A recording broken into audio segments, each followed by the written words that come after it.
ever got what you thought that you wanted?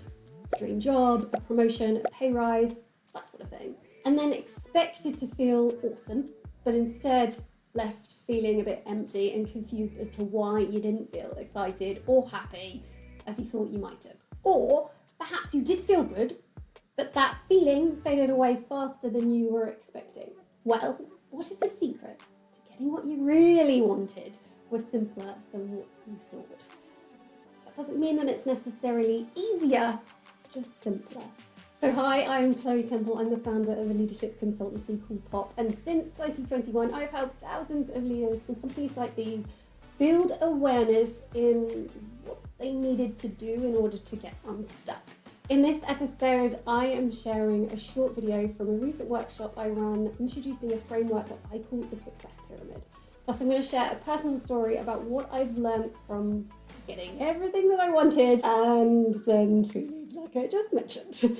If you want to succeed, you will not want to miss this one. Let's dive in. How can we reignite our leadership, not for just ourselves, but for our teams as well, and get unstuck? How do we get out unstuck? So I'm going to talk about the foundation of success. Now, you could reframe the word success at the top of this pyramid as unstuck, fulfilled, get what I want, whatever.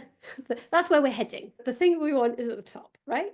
Well, the bottom, the foundation, the first thing that helps us get unstuck is our beliefs. I love this quote from Henry Ford. Whether you believe that you can or you believe that you can't, you're right. Whether or not you believe you can or you believe you can't, you are right. What Henry Ford knew is that our beliefs are enormously powerful. They can either be our unlockers or they can be our limiters. And agency and optimism, they are both beliefs.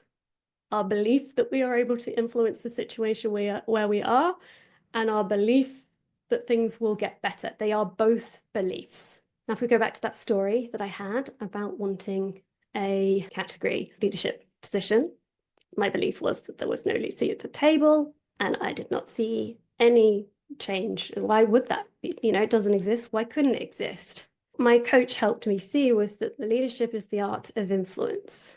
And often the most important person to start influencing is ourselves. And what needed to change in order for me to change that scenario was for me to change the belief that I couldn't actually influence the reality that there should be a leadership role at that table, and that there was in other markets. I actually flew to the UK to understand what did that look like in the UK. How did the category team work there? What's the benefit of having a category team? I spoke to other suppliers. I reflected on my own buyer experience of having a category team. And essentially, long story short, what I presented back to the business was a business case for why a category team in Australia needed to exist and why maybe I might be a good person to lead it. I love this quote. If you argue for your limitations, you get to keep them. And this is my addition to it. If you fight for your possibilities, you get to create them. And that's how I ended up with my dream job. The job that I wanted, creating a category team from scratch in the Australian business. And I was like, yes. So at the bottom of the success pyramid of getting what we want, we've established we've got belief. And when I was talking about those three pitfalls, belief filled two of those pitfalls. Well, the third one is around awareness. Remember, these are the things that keep us stuck. Often we don't even know we're stuck or what's causing us to be stuck. And a lack of awareness causes us to remain stuck. So pop your hand up in the air if you are self-aware. According to this Harvard Business Review study, of all the people who believe that they are self-aware, actually only 10 to 15% actually fit the criteria for self-awareness. And fun fact, it actually got worse the more senior you got. So the more power a leader held, the more likely that they were to overestimate their skills. So if awareness is the foundation of success, and the fact that many of us are so self-unaware is something to address, because when we are aware, it enables us to consciously prioritize. We're all prioritizing all the time. Just most of it is completely unconscious or other people's priorities, right? If we are consciously prioritizing, we're able to then take meaningful action in order to get the desired results that we want, or the desired change we want, in order to succeed. It starts with a foundation of awareness. Now, I told you the story, got my dream job, woohoo! But after that, why was I not happy? I came off the call to my boss after 6 months of pitching and managing to get this business case off the ground, and I actually cried, and I was really shocked. I thought I wanted that. I have worked really hard to pitch that and make that a reality. I now have this team that I'm building, and I thought I wanted it. What on earth is wrong here?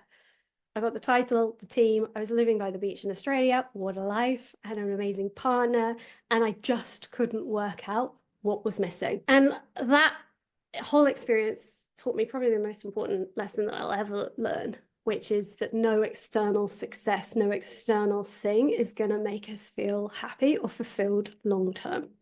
That instead, fulfillment is actually an internal game. It's something that we need to cultivate within ourselves.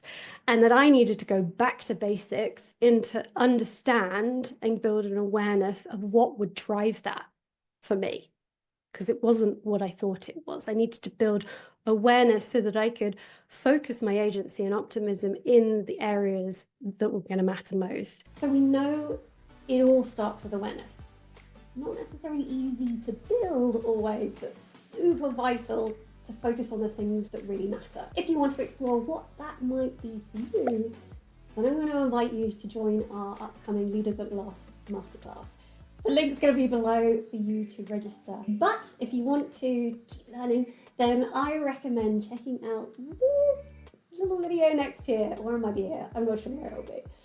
And hey, if this video has been helpful at all, a like and subscribe would mean the absolute world to us. It helps bring awareness, see what I did there, to what you want to see more of, essentially, so I can look to create more of that. So hopefully see you soon.